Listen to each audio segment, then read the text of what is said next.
Colosenses 3, versículos 9 a 17.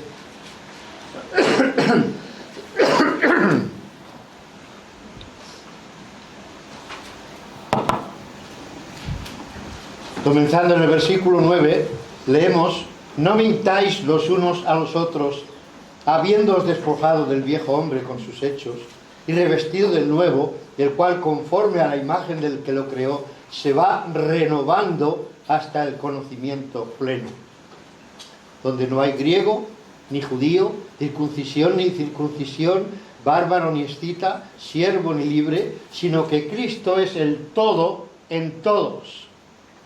Vestíos pues como escogidos de Dios, santos y amados, de entrañable misericordia, de benignidad, de humildad, de mansedumbre, de paciencia, soportándoos unos a otros y perdonándoos unos a otros si alguno tuviere queja contra otro.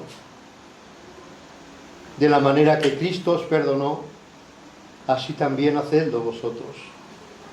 Y sobre todas estas cosas, vestíos de amor, que es el vínculo perfecto. La paz de Dios gobierne en vuestros corazones, a la que asimismo fuisteis llamados en un solo cuerpo, y sed agradecidos. La palabra de Cristo more en abundancia en vosotros, enseñándoos y exhortándoos unos a otros en toda sabiduría, cantando con gracia en vuestros corazones al Señor, con salmos e himnos y cánticos espirituales. Versículo 17: y todo lo que hacéis, sea de palabra o de hecho, hacedlo todo en el nombre del Señor Jesús, dando gracias a Dios Padre por medio de Él. Esta es la segunda parte de este otro punto, si podemos llamarlo así, que tiene que ver con la grandeza de Cristo en el creyente. Segunda parte. Bueno, como digo, la segunda parte de este tema. Los mensajes anteriores, los dos capítulos, estuvimos hablando sobre la grandeza de Cristo frente a Dios. Él es la imagen del Dios invisible. En él habita corporalmente toda la plenitud de la deidad. Toda es, ¿qué palabra es? Toda. ¿Ah? Paz. Muy bien. O sea, toda, sin exclusión. Toda, inclusive todo. En la creación, vimos la grandeza de Cristo en la creación. Él es el primogénito, el principal de toda creación. En Él fueron creadas todas las cosas por Él subsisten. Quiere decir que no hay nada que se mueva, desde nosotros a las pequeñas hormigas e insectos y amebas, lo más pequeño que existe, microbios de cualquier tipo, y los grandes soles y lunas, los soles que hay cientos de veces, y no miles, cientos por lo menos de veces más grandes, creo que son miles, más grandes que el sol. No hay nada que se mueva que no dependa de Él. También vimos la grandeza de Cristo en la iglesia, en su iglesia. Él es la cabeza del cuerpo, que es la iglesia, el primogénito de entre los muertos. Y vimos en su momento, el primogénito no significa el primero, significa el preeminente. Porque Él no fue el primero en resucitar. ¿Quién fue el primero en resucitar?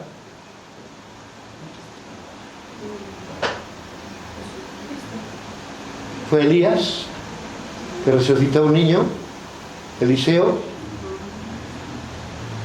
Y en el Nuevo Testamento, el hijo de la viuda de Sarepta, Lázaro, la niña de 12 años que le dijo el Señor, Talita Cumi, ¿verdad? O sea que no fue el primero. Entonces, ¿qué significa el primero, el primogénito? El principal. Porque todos ellos han ido a un lugar, ¿verdad? Seol, el Hades en el Nuevo Testamento, en el griego, el lugar de los muertos, pero resucitarán cuando Cristo venga. ¿De acuerdo? Entonces, en importancia, ninguno de ellos, o sea, nadie va a resucitar porque ellos resuciten.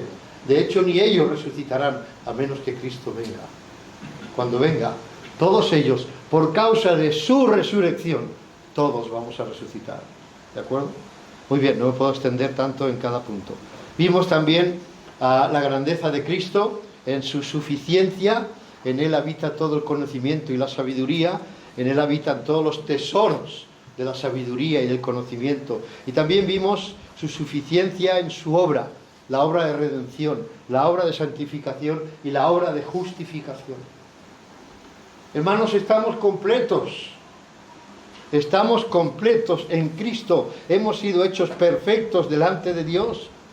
Y ahora estamos viendo la grandeza de Cristo, no en esas cosas ya, sino en el creyente. Y en la segunda parte.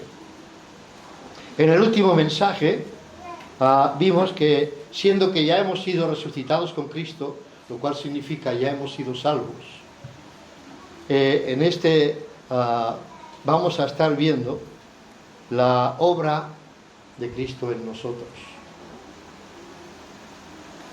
La obra de Cristo en nosotros. Vimos también la semana pasada que nuestros afectos deben estar allí donde está Cristo sentado a la diestra de Dios. ¿Verdad? Ahora bien, ¿en qué consiste la grandeza de Cristo en el creyente? La grandeza de nuestro Salvador debe verse en nosotros, en nuestra vida, en nuestro actuar, en nuestras decisiones, en nuestro comportamiento, en nuestra forma de vivir. La lección que Pablo nos da es clara. Si habéis experimentado, si pues habéis resucitado con Cristo, ¿os acordáis?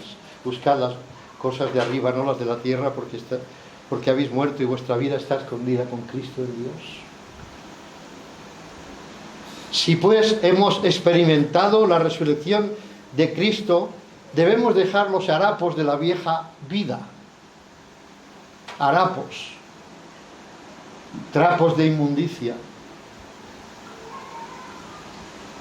Vosotros que habéis sido escogidos para ser santos, vosotros que estáis en aquel que es la imagen del Dios invisible, que estáis en aquel que es el principio de la creación, si estamos en aquel que habita, en quien habita toda la plenitud de la deidad, ya que estamos en aquel que está, en quien están escondidos todos los tesoros de la sabiduría y del conocimiento, si estamos en aquel que es todo suficiente, si estamos en aquel en quien hemos sido hechos completos, ahora debemos vestirnos de Él.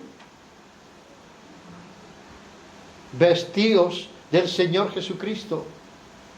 Os voy a explicar algo rápido, cosas que fluyen, que no están en las notas. Todos habremos oído, o quizá incluso leído, acerca de Agustín, el que la Iglesia Católica llama San Agustín.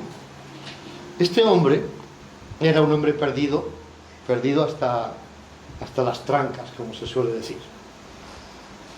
Creo que eran los 18 años, estoy hablando de memoria, a los 18 años ya estaba viviendo con una mujer, de la cual tuvo un hijo.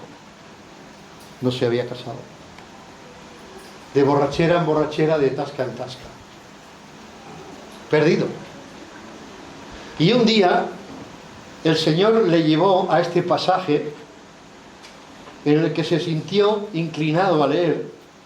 De hecho, se dice en su historia que él oyó a unos niños que estaban jugando y él dice: sí, toma, cógelo y lee. Y eso le habló a él de alguna manera y se fue a Romanos.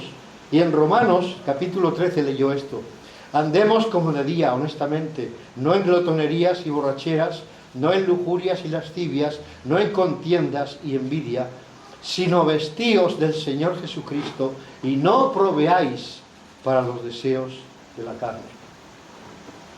Y eso, y a partir de ahí, transformó su vida. De modo que, como he explicado recientemente, él pasaba un día por delante de una de las tascas y sus amigotes le dijeron: Agustín, vente para acá, hombre. Ellos no sabían nada. Y le pidieron que viniera. Y como no hacía caso, ni respondía, ni se giraba, uno se acercó y le dice: Agustín, te estamos llamando, vente para acá. ¿por qué no contestas? Y él dijo, es que yo no soy ya aquel Agustín. Yo ya no soy aquel Agustín. Ojalá todos pudiéramos decir lo mismo, de alguna manera, ¿no? Yo ya no soy aquel Alejandro. Yo no soy aquel Santi. Yo ya no soy aquel Carlos. ¿Verdad? Pero mientras nos despojamos de nuestras viejas ropas, debemos vestirnos de otras.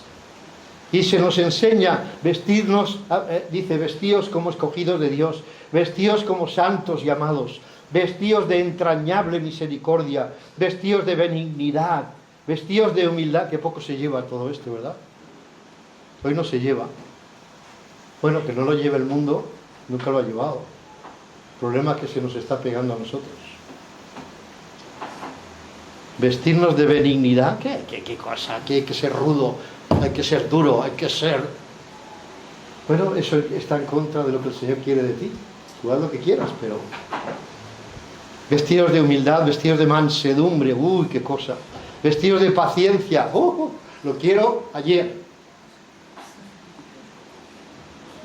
Fui a hacerme las uñas y me preguntó cierta señorita, ¿lo quiere deprisa? ¿Lo quiere pronto? Y digo, tan pronto como ayer. La paciencia, qué poca paciencia tenemos, ¿verdad? Con nadie, ni siquiera con nosotros mismos. Vestíos con el perdón de unos para los otros, vestíos de todas estas cosas, y dice, y sobre todo, vestíos de amor. Amor. Ah, qué mal usada está esa palabra. Hermanos, el amor es el manto, es el abrigo que debe cubrirnos totalmente. Toda nuestra vestimenta, todo esto que hemos dicho, benignidad, humildad, mansedumbre, misericordia, perdonadores, todo eso tiene que estar cubierto con amor, porque si falta el amor, no tenemos nada. ¿Qué es lo que más falta entre nosotros, hermanos?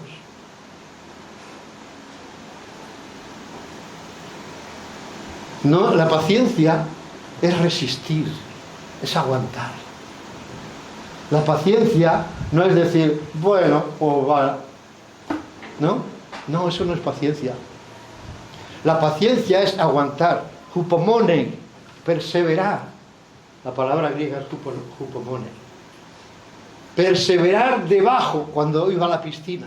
Me gustaba atravesar de un lado para el otro por debajo del agua.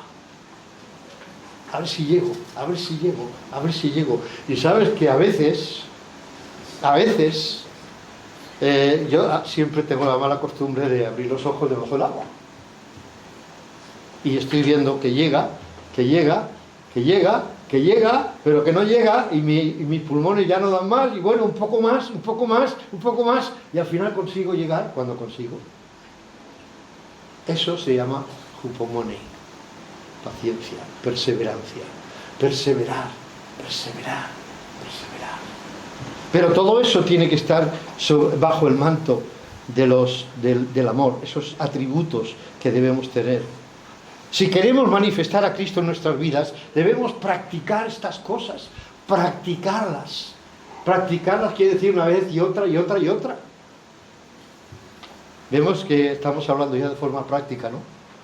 Ya no es tanto doctrina, no es teología, ahora es eso aplicado, que es lo que hace el apóstol Pablo en todas sus epístolas. La primera parte, la teología, la enseñanza, la doctrina. La segunda parte, eso cómo se aplica. Debemos dejar, se nos ha dicho, la ira, el enojo, la malicia, la blasfemia, las palabras deshonestas y la mentira. Y debemos vestirnos de misericordia, benignidad, humildad, mansedumbre, paciencia, de un talante perdonador y de amor sobre todas las cosas. Ahora, hay lo que se llama el principio de la sustitución.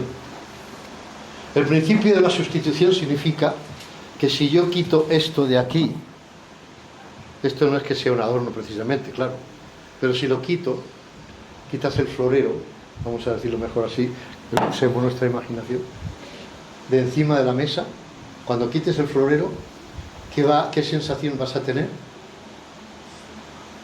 Falta algo. ¿Sí o no? Falta algo. Ese es el principio de la sustitución. Hace falta sustituirlo por otro. Es un principio. Bien, pues en nosotros también ocurre ese principio. Si quitamos la ira, etcétera, etcétera, debemos poner a cambio estas otras cosas.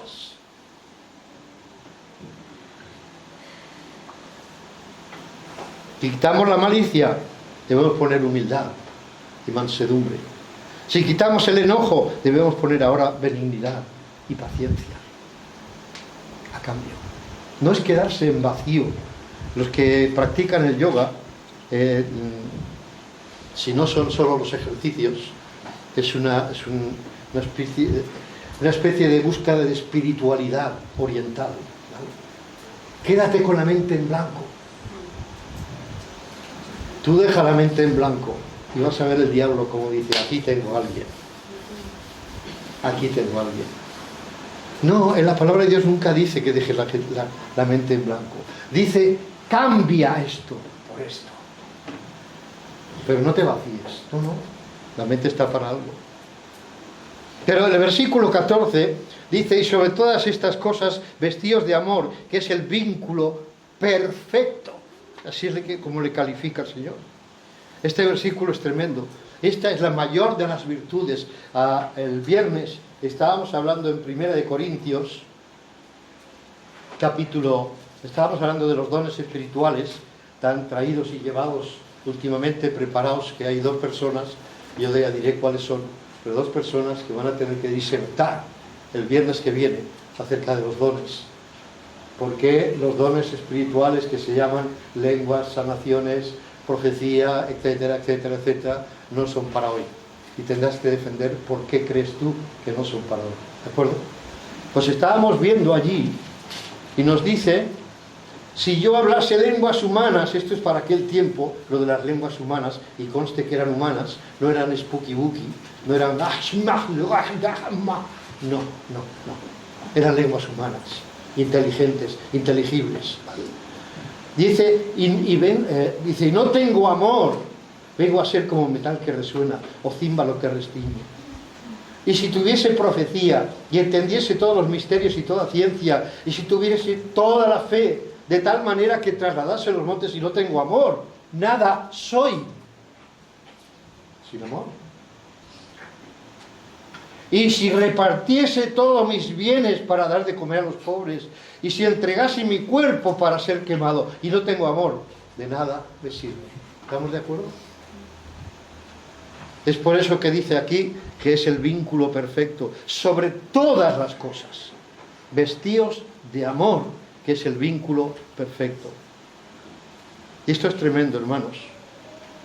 El amor da testimonio de quién somos, de quiénes somos, de que somos hijos de Dios.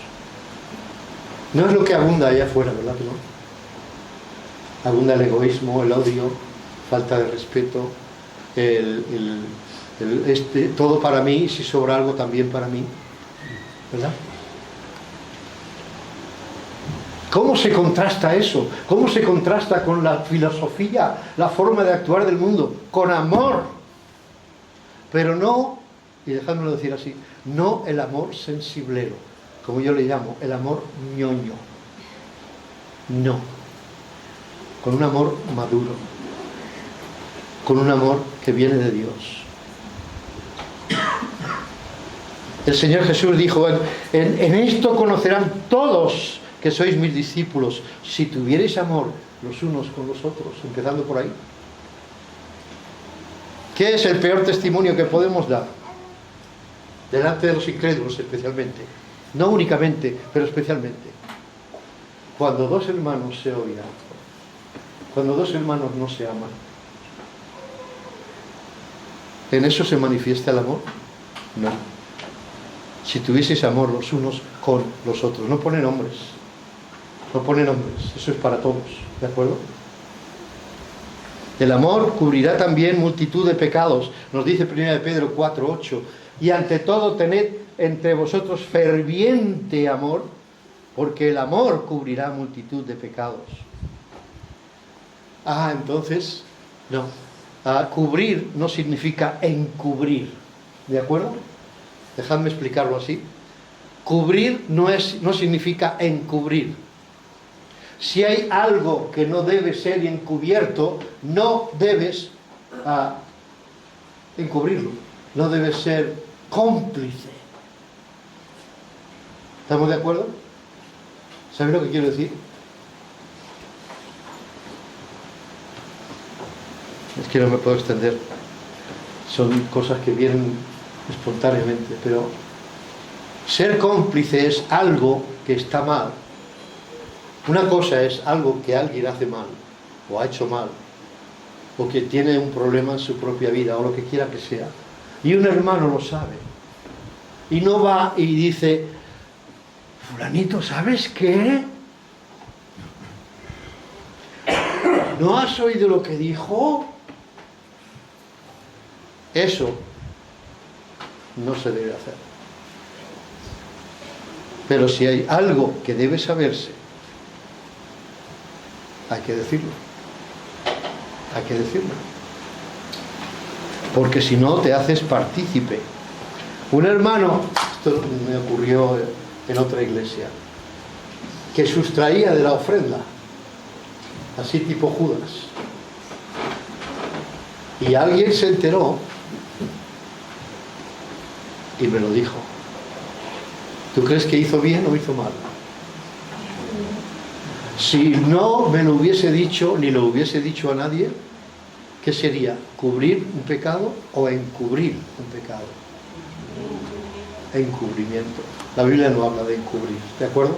¿Queda claro? Pues sigo adelante. Pero el amor impedirá que se aireen los pecados y faltas de aquellos a los que amamos. Ahora, vamos al versículo 11, porque quiero tocar un tema que está implícito aquí. Versículo 11, si podemos leer ahí, dice: donde no hay griego ni judío, circuncisión ni incircuncisión, bárbaro ni escita, siervo ni libre, sino que Cristo es el todo y en todos. Ahora, he querido volver a este versículo para leer también otro seguidamente, que es paralelo a este y se encuentra en Gálatas 3:28. Si queréis ir a leerlo, porque a lo mejor queréis poneros una señal, o poner en este versículo la cita de 3:28 de Gálatas, o en el otro de Gálatas poner la cita de Colosenses 3:11. Pero Gálatas 3:28 dice: y no hay judío ni griego. ¿Te suena eso? Acabamos de leer, ¿no? Pero ese es Gálatas. No hay esclavo ni libre, no hay varón ni mujer, porque todos vosotros sois uno en Cristo Jesús. Son muchos los que piensan hoy en día que estos versículos están hablando de que las mujeres ahora pueden estar en los púlpitos predicando y enseñando.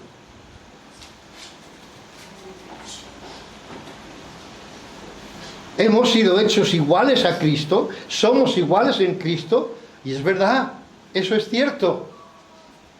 ¿En qué es más el varón que la mujer delante del Señor? En nada. En primer lugar, porque somos almas. Y Cristo ha redimido nuestras almas. ¿Estamos? Por lo tanto, somos iguales. Necesitamos el mismo tipo de salvación, la misma sangre de Cristo derramada por ellas o por nosotros los varones. ¿En qué se nos diferencia delante del Señor? En nada. Somos iguales, sí. No hay judío ni griego, no hay bárbaro ni escita, no hay esclavo ni libre. Pero si uno es esclavo, es esclavo. Y si uno es libre, es libre. ¿Sí o no? Delante del Señor no hay diferencia. El esclavo puede orar al Señor igual que el libre. Puede tener comunión con el Señor igual que el libre. Así que, ¿por qué hemos hecho esta diferencia cuando delante de Dios no hay diferencia? Ahora bien, diciendo que esto es cierto, y diría ciertísimo para que se recalque, hay algo que debemos entender. Ah, todos formamos la iglesia, todos somos miembros del cuerpo de Cristo, pero en la iglesia sí hay diferencias. ¿Qué dice este pastor ahora?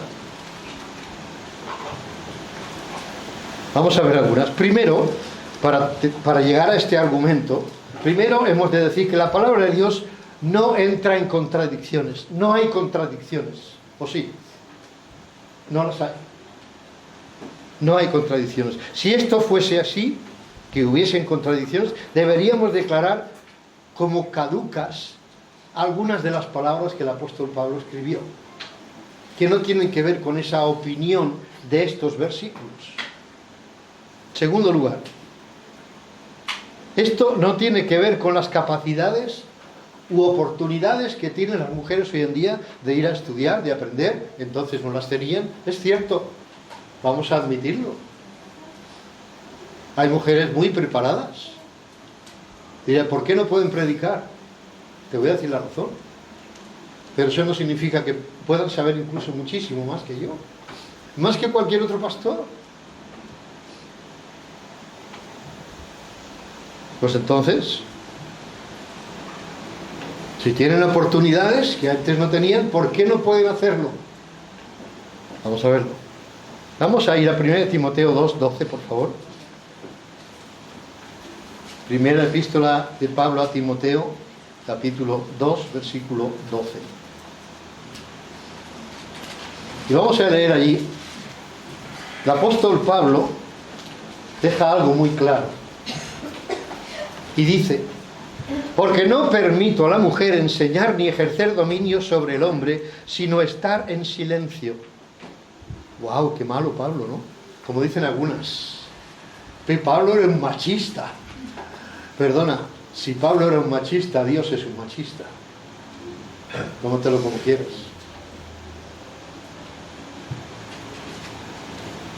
Porque la palabra de Pablo es inspirada por Dios, ¿o no? O este versículo hay que arrancarlo. Con la autoridad apostólica y la inspiración divina escribió esto varios años después de escribir: ya no hay justo ni griego, no, judío ni griego, no hay esclavo ni libre, no hay varón ni mujer, porque todos vosotros sois uno en Cristo Jesús. Y años, 4, 5, 6 años después, escribía esta epístola, que el apóstol Pablo no tenía bien la azotea, sus pensamientos eran un poco así como raros, ha dicho esto y ahora resulta que dice lo otro. Si esto lo dijo después, no es que sea el argumento principal, pero es un signo de que después de haber dicho eso, diga esto. ¿Crees que se olvidó? ¿Entró en contradicción? No. Tan inspirado por Dios es la primera, Gálatas 3:28, como esta de 1 Timoteo 2:12. Tan inspirada es una como otra. ¿Están los textos en contradicción? No. Lo que está en contradicción es lo que se piensa hoy en día de estos versículos. Sí está en contradicción con la palabra de Dios. Pregunto, ¿no será pues que si los textos no están equivocados y son ambos inspirados por Dios, no será más bien que lo que está mal es la interpretación que se da hoy en día, precisamente por la influencia que tienen de nuestro tiempo? El tiempo en que vivimos, el feminismo de hace ya más de 100 años, penséis que es la moda de ahora.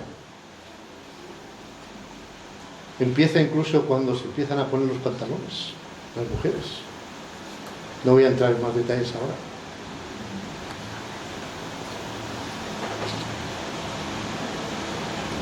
Hermanos, no podemos interpretar la palabra de Dios a la luz de nuestro contexto.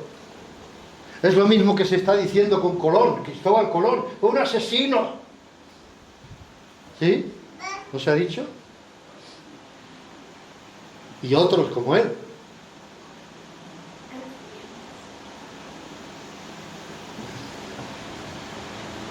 España trató tan mal a Sudamérica y parte de América del Norte y México. Si lo juzgamos desde ahora, por supuesto que sí, ¿verdad?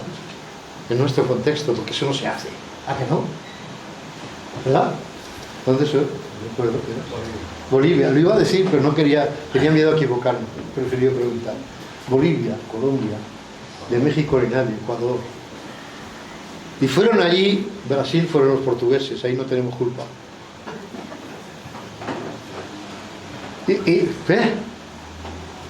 Me he olvidado de Perú.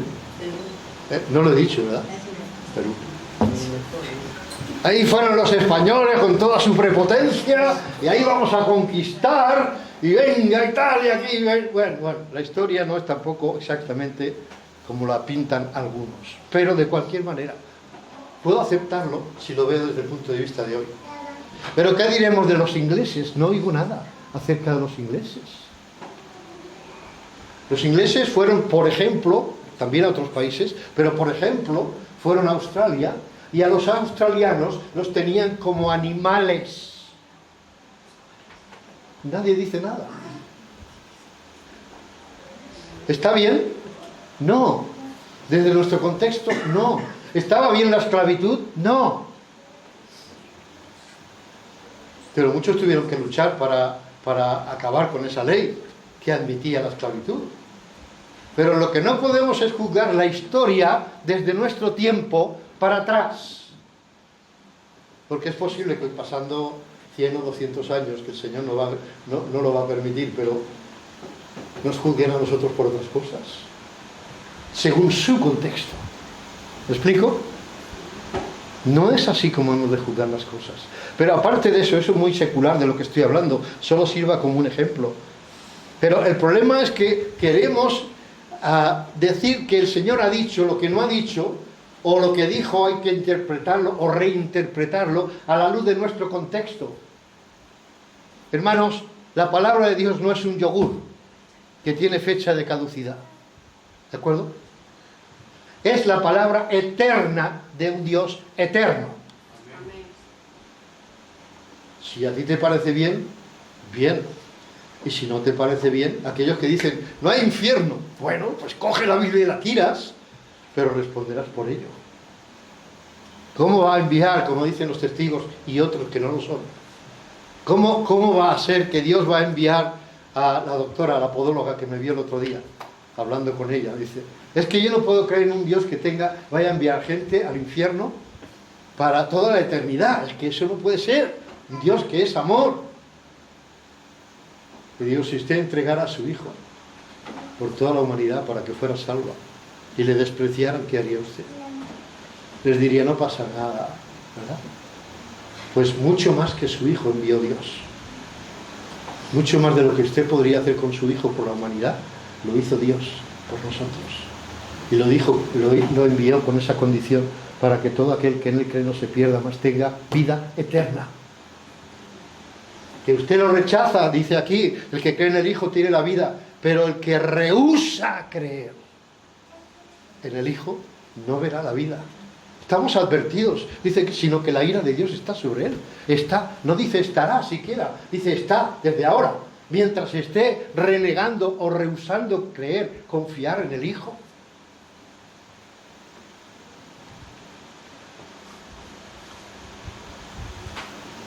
¿Acaso los argumentos que pone Pablo, pregunto, para que las mujeres no enseñen ni ejerzan dominio sobre el varón, han caducado? ¿Lo seguís?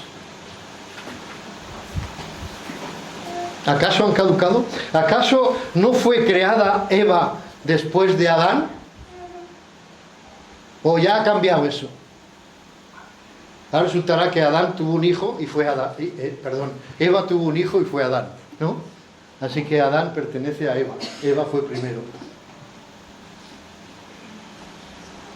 Porque es que el Señor dice, a través del apóstol Pablo, dice ese por qué, versículo 13, ¿estáis ahí? 1 Timoteo 2, 13.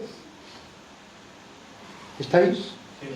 Porque Adán, ese por qué significa, voy a daros la explicación, voy a deciros el por qué he dicho esto. ¿Qué ha dicho? No permito a la mujer enseñar y ejercer dominio sobre el hombre, sino estar en silencio. ¿Por qué? Adán fue formado primero, después Eva. Ese es un argumento. 2, 14. Y Adán no fue engendrado, sino que la mujer, engañado, sino que la mujer, siendo engañada, incurrió en transgresión. Pregunto, ¿ha cambiado algo de eso con los siglos? ¿O sigue siendo igual? Porque esas son las razones que el Espíritu Santo puso en boca y en la pluma del apóstol Pablo para que la escribiera para nuestros días también. 2 razones por las que no permite que la mujer ejerza, enseñe y ejerza dominio sobre el varón. Ahora bien, ¿eso por qué? El contexto en que está hablando en el contexto de la iglesia. Yo puedo tener una jefa en mi trabajo. No rompe con esto. ¿De acuerdo? No puedo decirle, señora, usted, según la Biblia, usted no debe ordenarme nada. Digo, pues sí, ahí está la puerta, haga usted como quiera. A mí que me habla de la Biblia. Yo estoy aquí de jefa, el dueño me ha puesto como jefa y usted ha venido a obedecer. Si no quiere obedecer, ya sabe, ¿no? El contexto es de la iglesia. Hermano, si tú tienes una señora por jefa, no te quejes, es tu jefa, punto. No está hablando de los trabajos, está hablando de la iglesia. Porque la epístola de primera, segunda de Timoteo, Tito también, incluso podríamos incluir a Filemón, pero especialmente Timoteo y Tito, están hablando de la iglesia. Cuando el Señor le dice a Timoteo, le dice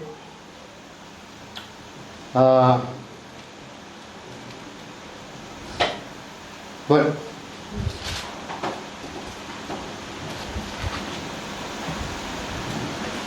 dice el versículo 3 del capítulo 1: como te rogué que te quedases en Éfeso cuando fui a Macedonia, para que mandases a algunos que no enseñen diferente doctrina. ¿Quién era él para enseñar? Para mandar. ¿Quién era él para mandar? Lo dice mandar. Y habla de otras cosas. Enséñales para que no hagan tal cual. Bien, mandar. Que no enseñen diferente doctrina. ¿Dónde? ¿Tú le puedes mandar al testigo de Jehová que se calle? ¿Puedes? No. Él tiene su libertad. ¿De acuerdo? Él tiene su libertad. Igual que tú tienes la tuya. Pero tú le puedes mandar. Pero el contexto, hermanos, es la iglesia. Y en la iglesia sí puedes mandar que nadie enseñe falsa teología, falsa doctrina. ¿Te das cuenta que es diferente? El contexto de 1 Timoteo y 2, pero estamos en 1 Timoteo, es la iglesia. Por ejemplo, podemos ver aquí, en el capítulo 3, dice, le dijo, esto te escribo, aunque tengo la esperanza de venir pronto a verte, para que si tardo, sepas cómo debes conducirte. ¿Dónde? ¿En el trabajo? No. Dice, en la casa de Dios, que es la iglesia del Dios viviente, columna y baluarte de la verdad. ¿Estamos de acuerdo? Por favor, estoy aquí. La niña está atendida, no os preocupéis.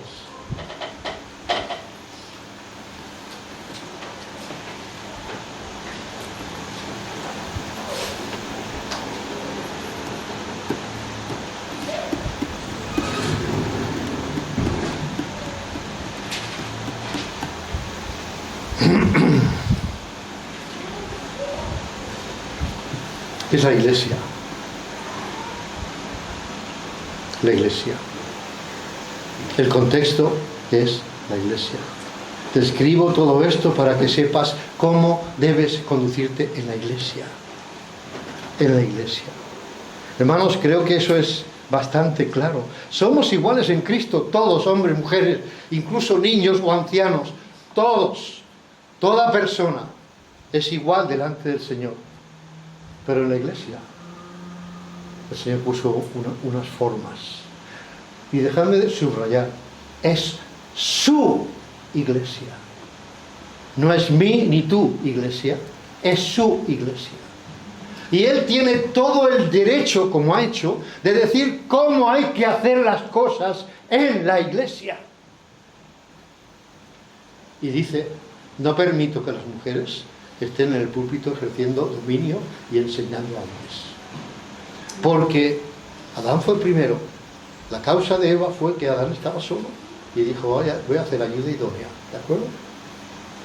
Y el segundo es, la que cayó primero fue Eva. Y pone esas dos razones. Y dice, no permito, es una palabra fuerte. Ahora bien, el Señor pone su orden a su iglesia y nadie puede decir nada. Y con todo respeto, pero puedo decir, los que ponen mujeres a predicar y nombran pastoras están desobedeciendo a Dios. Puede que cuando salga en el YouTube algunos me digan, uy, este fanático, no es igual lo que digan, no vivo yo de eso. Pueden opinar de mí lo que quieran, pero alguien tiene que decir la verdad. Y no soy yo el único, también tengo que decirlo.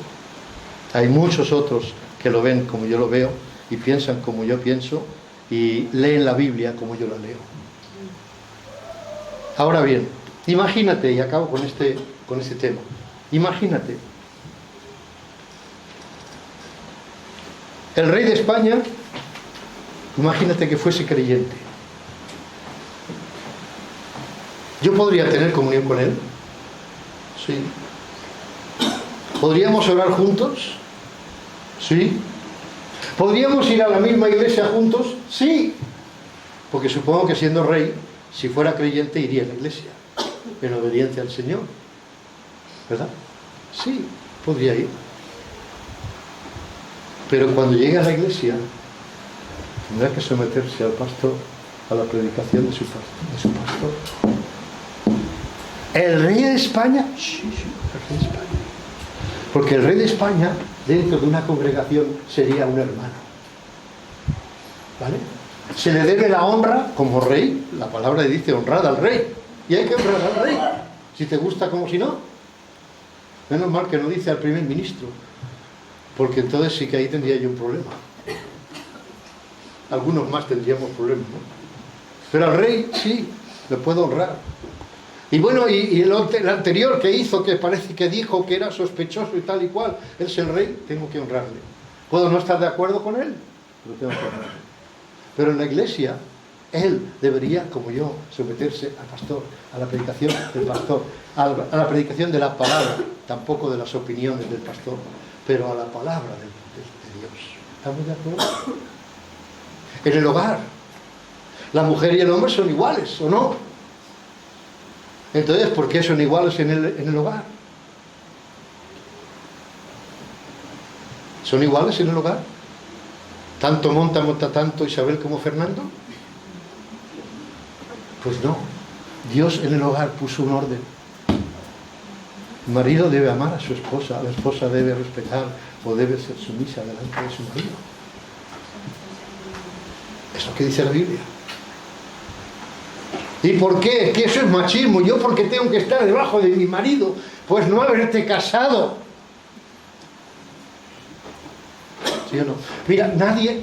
¿Has escogido tú ser hombre o mujer cuando naciste? ¿O antes de nacer? Entonces, si yo hubiese sido una mujer, yo tendría que tener mi papel en la iglesia. Y si he nacido hombre, tengo otro papel. Si tú has nacido mujer, tienes un papel en el matrimonio. Si has nacido hombre, tienes otro papel. ¿Quién lo ha establecido? ¿La sociedad? No. Dios. Dios lo ha establecido. Ahora, que tú quieras obedecer a Dios o no, eso ya es otra cosa. Eso lo dejo ahí. Pero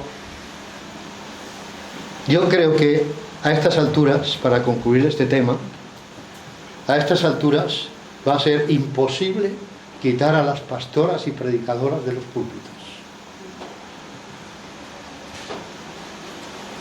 Y esto ha llegado a ser porque ha habido pastores y líderes débiles y mujeres feministas. Así lo digo. Si no, no hubiese llegado a ese punto. Si hubiesen seguido lo que dice la Biblia, no hubiesen llegado a este punto. A veces he leído letreros en Estados Unidos especialmente, pastora no sé qué y pastor no sé cuántos. Los pastores. Mi esposa nunca fue pastora. Yo era pastor, pero ella no. ¿Acaso la esposa del primer ministro es, ¿cómo se llama? ¿Ministra? No. Y por cierto, aprovecho para decir, la llamada reina, para mí es una reina consorte, si la queremos llamar reina, consorte. Ella no es reina. Ella no es reina. Es más, en nuestro país no debieran haberla aceptado, pero eso es otra cosa. Pero ella no es reina. En todo caso es reina consorte. Reina es su suegra y su suegro. Rey es su marido, pero ella, reina, no, nada. Pero bueno, las cosas se hacen como se hacen. A mí, como no me preguntan, pues que hagan lo que quieran. Pero os digo, esa es la razón o razones por las que en este púlpito, ni en ninguno de los que he estado, ninguna mujer ha predicado ni ejercido dominio sobre el hombre. Y seguirá así mientras yo esté. ¿Por qué? Pues soy un machista. No me tengo por machista, os lo digo sinceramente. Respeto mucho a la mujer. Además me gustan más que los hombres. Estoy mirando a Santi y digo, no hay color.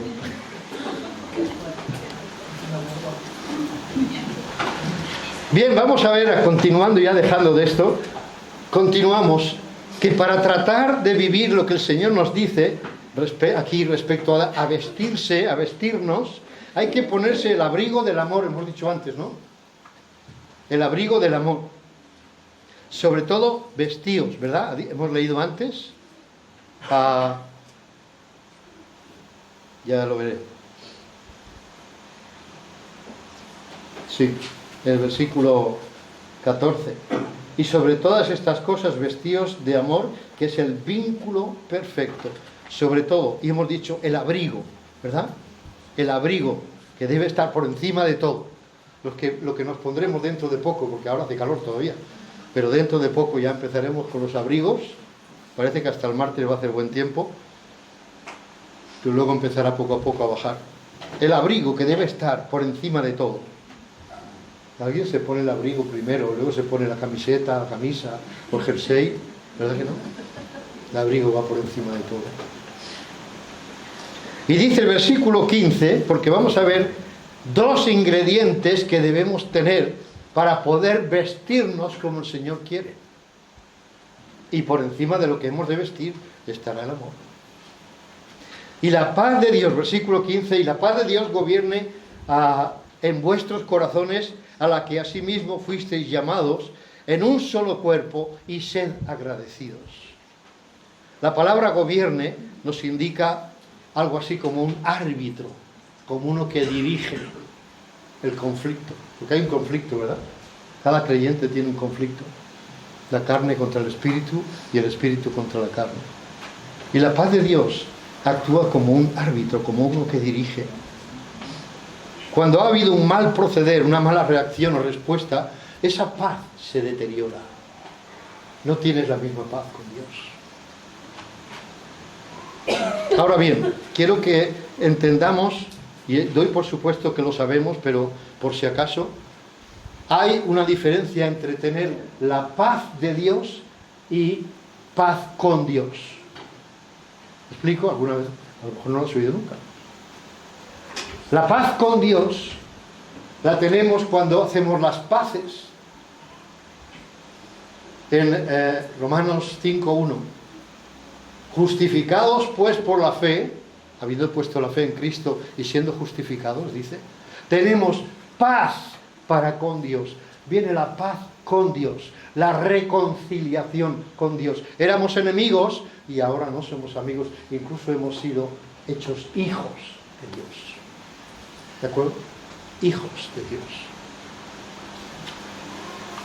Esa paz con Dios no se pierde jamás, como jamás dejaremos de ser hijos de Dios, aun si andamos alejados de Dios. ¿Estamos de acuerdo? Pero la paz de Dios, no la paz con Dios, sino la paz de Dios, es diferente. Y esa sí se puede perder.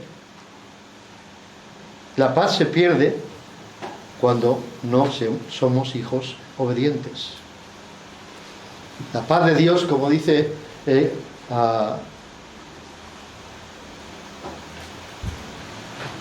ahora no recuerdo la cita. Sí, 4:7 de Filipenses. Y la paz de Dios, que sobrepasa todo entendimiento, guardará vuestros corazones y vuestros pensamientos en Cristo Jesús. La paz de Dios. Esa la podemos disfrutar cuando andamos bien con el Señor y la perdemos, o perdemos mucho de ella al menos, cuando desobedecemos al Señor. Por nada estéis afanosos. Aquí está la cita que yo estaba buscando. Porque dice, por nada estéis afanosos si no sean conocidas vuestras peticiones delante de Dios en toda oración y ruego con acción de gracias. Y la paz de Dios, que sobrepasa todo entendimiento, guardará vuestros corazones y vuestros pensamientos en Cristo Jesús. Guardará. Es una palabra militar en griego. Significa patrullar, como patrullan en un cuartel, ¿verdad, hermano? ¿Tú sabes de eso? Los que patrullan, los que están vigilando el cuartel, ¿verdad? Eso es lo que hace. La paz de Dios vigila, guardará vuestros corazones. El segundo ingrediente es la palabra de Dios. El primer ingrediente, la paz de Dios. La paz con Dios ya la tenemos si somos de Cristo, pero la paz de Dios, la paz con Dios la tenemos, la paz de Dios es un ingrediente que debemos tener, y la paz con, la palabra de Cristo. Versículo 16. La palabra de Cristo mora en abundancia en vosotros, enseñándoos y exhortándoos unos a otros en toda sabiduría, cantando con gracia en vuestros corazones al Señor con salmos e himnos y cánticos espirituales. La palabra morar es muy clara. Supongo que todos sabemos sinónimos de esa palabra, ¿verdad? Morar es vivir, habitar, residir, cohabitar. La palabra de Dios debe habitar, vivir, cohabitar en nosotros, residir en nosotros. Ahora dice abundantemente. Si yo solamente leo la Biblia cuando vengo a la iglesia, los pasajes que dice el pastor, y a lo mejor ni me molesto en abrir la Biblia, luego me voy a casa, como yo hacía hace muchísimos años, y dejo mi Biblia en algún sitio, y al domingo siguiente la cojo para ir a la iglesia, y me acuerdo que muchas veces tenía que decirle a mi esposa, ¿te acuerdas dónde dejé la Biblia? Yo podría decir que tenía abundancia de la palabra de Dios en mí, ¿verdad? ¿Tú crees? ¿Cómo te ves tú? ¿Tienes abundancia de la palabra de Dios en tu vida? ¿O es algo que lees así espontáneamente, pero luego incluso no la practicas? Lo que has leído no te importa mucho. Ahí se quedó, ya he leído, ya está bien. More en abundancia en vosotros. Es un ingrediente. No podemos cambiar la ira, el enojo, la maledicencia, etcétera, etcétera, sin estos dos ingredientes.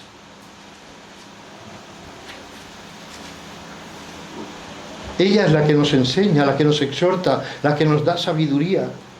Los salmos, los himnos y los cánticos espirituales deben salir de la palabra de Dios.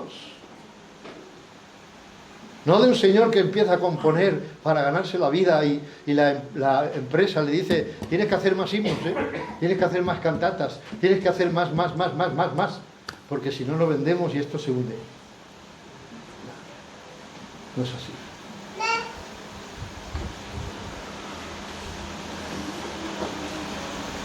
Muchos compositores, por desgracia en nuestro tiempo, manifiestan su carnalidad por medio de sus estilos carnales que salen de la carne, de la influencia que tienen del mundo y la impregnan en lo que ellos llaman himnos, que ya ni la usan la palabra himnos, son canciones, a lo sumo cánticos, si lo queremos elevar un poquito más. Canciones son las que yo escucho en la radio, por cierto no las escucho, la mayoría de ellas, pero bueno. Este versículo es una condición y una conclusión preciosa de esta porción. Y todo lo que hagáis, versículo 17, acabamos ahí. Todo lo que hagáis o lo que hacéis, sea de palabra o de hecho, hacedlo todo en el nombre del Señor Jesús. Todo lo que pertenece a la vida nueva puede hacerse en el nombre del Señor Jesús. ¿Me explico? Bueno, se explica el versículo solo. Si algo que no debe, si hay algo que no puedes hacer en su nombre, es que quizá no lo deberías hacer. ¿Estás de acuerdo? Sea en el trabajo, sea en los estudios. Hay muchos que copian, ¿verdad? Estudiantes. Hay muchos que copian en los exámenes, ¿sí o no? Bueno, no hay tantos que se vean, eso es verdad. Pero vamos a ponerlo así. Hay quienes copian, ¿verdad? ¿Sí o no? Tienen 1000 trucos. A veces es una maravilla ver qué trucos se sacan, ¿verdad? Para poder copiar o traer, no lo sé, pero yo lo tengo apuntado aquí en mi bolígrafo o en yo que sé dónde, ¿verdad? Se las inventan todas. Si tú eres del Señor no puedes hacerlo. Señor, en tu nombre voy a copiar el examen. Queda un poco mal, ¿no? ¿Te parece? En tu nombre me voy a llevar esta pieza del trabajo. ¿Puedes hacerlo? En tu nombre voy a engañar a este cliente. ¿Puedes hacerlo? Eso es para todo. Hermanos, no hay vida secular y vida espiritual. Todo es espiritual. Y tú debes ser espiritual en tu trabajo, en tus estudios, en donde quiera que estés, como civil, como miembro de esta sociedad, en todo. No puedes decir, voy a decepcionar o a engañar a Hacienda en el nombre del Señor. ¿Puedes hacerlo? Pues eso significa que no hay que hacerlo, ¿no? Hermanos, tengo que concluir. La excelencia de Cristo, hermanos, en el creyente. La excelencia de Cristo debe verse cada vez más en el creyente, en su forma de vivir. Mientras va quitando la ira y el enojo y la maledicencia, la maldad, y va poniendo las cosas que el Señor le provee. Humildad, paciencia, lo que hemos dicho antes. Mientras vamos quitando una cosa y poniendo la otra, se irá viendo más y más y más la grandeza de Cristo en nosotros. ¿Sabéis por qué la gente no le da atención a Cristo? Porque no hay pequeños Cristos. No hay pequeños Cristos. ¿Sabe lo que significa cristiano? ¿Alguien sabe qué significa cristiano? Pequeños Cristos. Pequeños Cristos. Lo he dicho y luego lo pregunto. ¿Qué cosa? No diráis que no os ayudo. Pequeños Cristos. ¿Dónde están los pequeños Cristos? Son tan pequeños. Somos tan pequeños en nuestra sociedad. Y a veces incluso disimulamos que lo somos. Y no se nos ve. ¿Dónde está la grandeza de Cristo? No se ve. ¿Por qué? Porque los pequeños Cristos no muestran siquiera un poco de su grandeza. ni siquiera un poco de su grandeza. La grandeza de Cristo, hermanos, mostremos la grandeza de Cristo cada vez un poco más en nuestras vidas. Cristo nos tiene aquí para algo. ¿Estamos de acuerdo? Vamos a pasar al tiempo de la Santa Cena.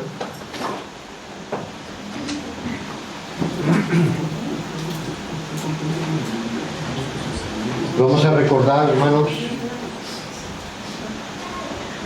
vamos a recordar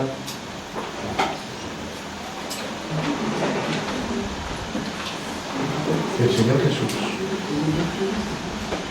murió por nosotros en la cruz.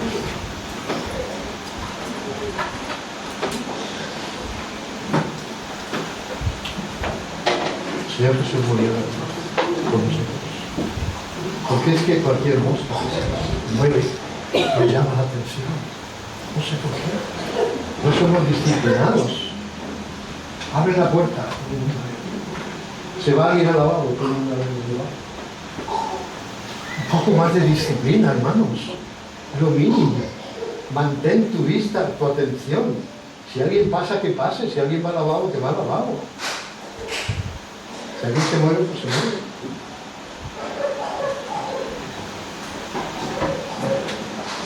Vamos a recordar que el Señor Jesús entregó su cuerpo por nosotros. No es cualquier cosa lo que vamos a hacer. No es cualquier cosa.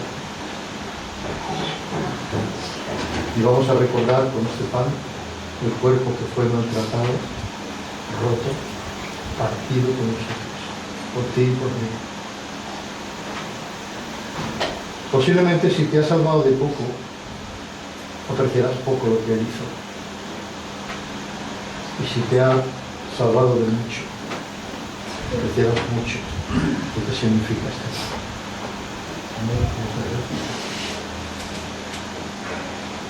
Padre Celestial, queremos hacer gracias por esta mañana que nos has permitido estar aquí. Queremos honrarte, Señor, y alabarte y poder recordar en este momento, Señor, que viniste a salvarnos, que viniste a morir por nosotros, Señor, y bendice este acto de memoria que tenemos hacia ti, Señor, para recordar que un día volverás a por nosotros y podemos estar contigo, Señor. Te pedimos esto y te damos gracias en nombre de Cristo Jesús. Amén. Amén.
Hermanos,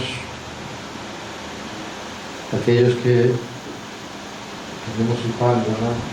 Al comerlo recordemos lo que significa. Pan sin levadura, su cuerpo sin pecado. Levadura, pecado, la vida. Su cuerpo es mejor recordar, pienso, sin levadura, porque su cuerpo fue sin pecado. Tomemos juntos en este momento.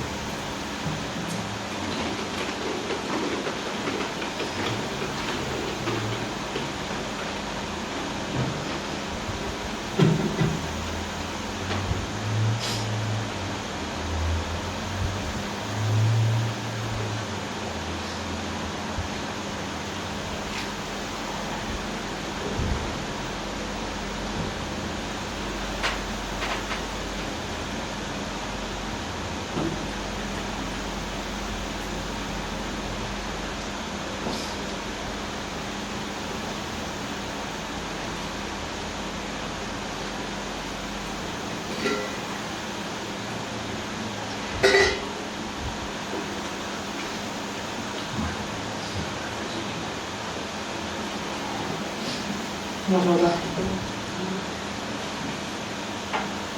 Gracias te damos, Dios Padre eterno, porque nos diste lo que tú más amabas. Tu Hijo se entregó por amor hacia ti, fuimos rescatados. Te damos gracias por que nos dejaste la Santa Cena para recordar el amor que tuviste hacia nosotros. Sabemos que un día la tomaremos todos juntos, recordando lo que Jesús hizo por nosotros en la cruz. Bendice, Padre Santo, esta tu iglesia, bendice nuestros corazones, perdona nuestras ofensas, enséñanos a seguirte y a vestirnos de cada capa que hemos aprendido hoy día en la predicación, de desvestirnos del viejo hombre. Gracias por haberlo hecho por amor. En el nombre de Cristo Jesús oramos y decimos gracias. Amén.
Hermanos,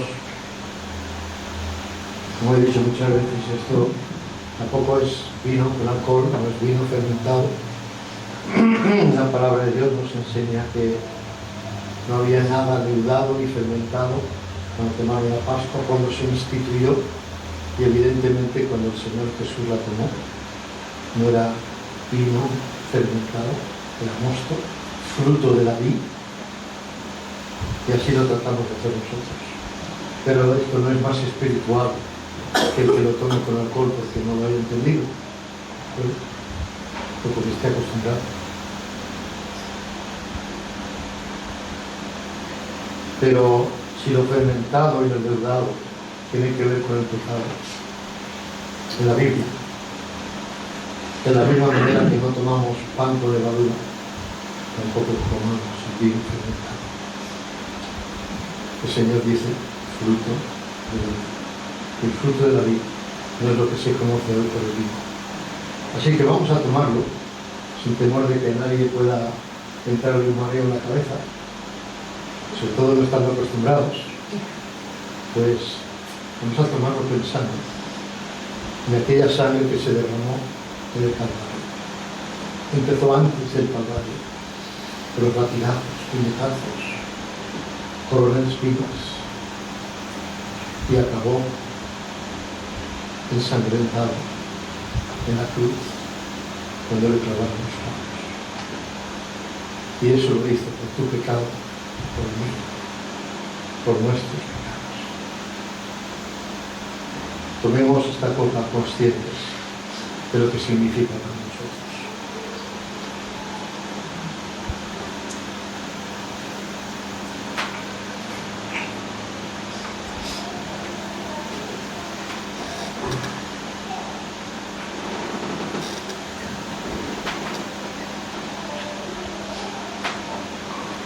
Padre amado,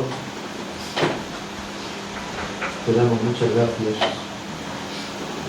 Primero porque hemos podido estar en tu casa. Nos has dado salud suficiente para poder estar aquí. Te aprovechamos para pedirte por aquellos que no se encuentran bien todavía, especialmente por Mateo, que hemos oído José,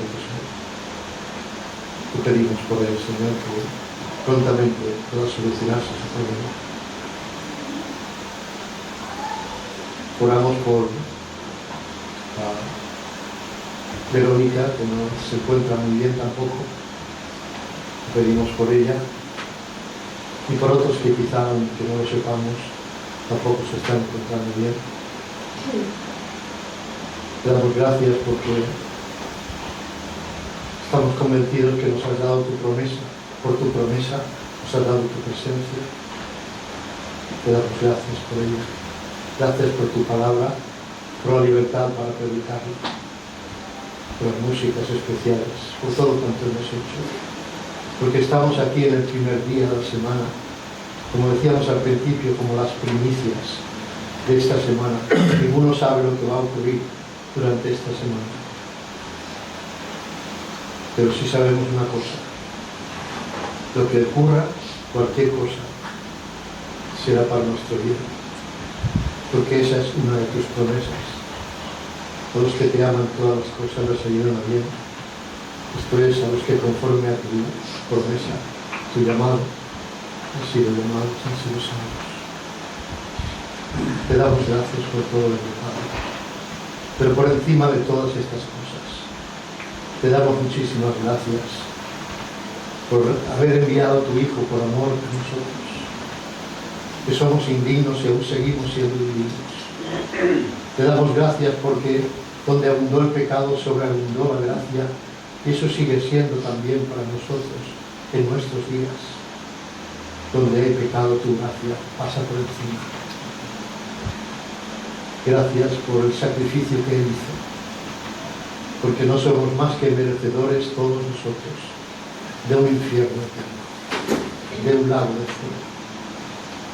Gracias, Padre, pues porque en la obra de Cristo hemos podido ser salvos.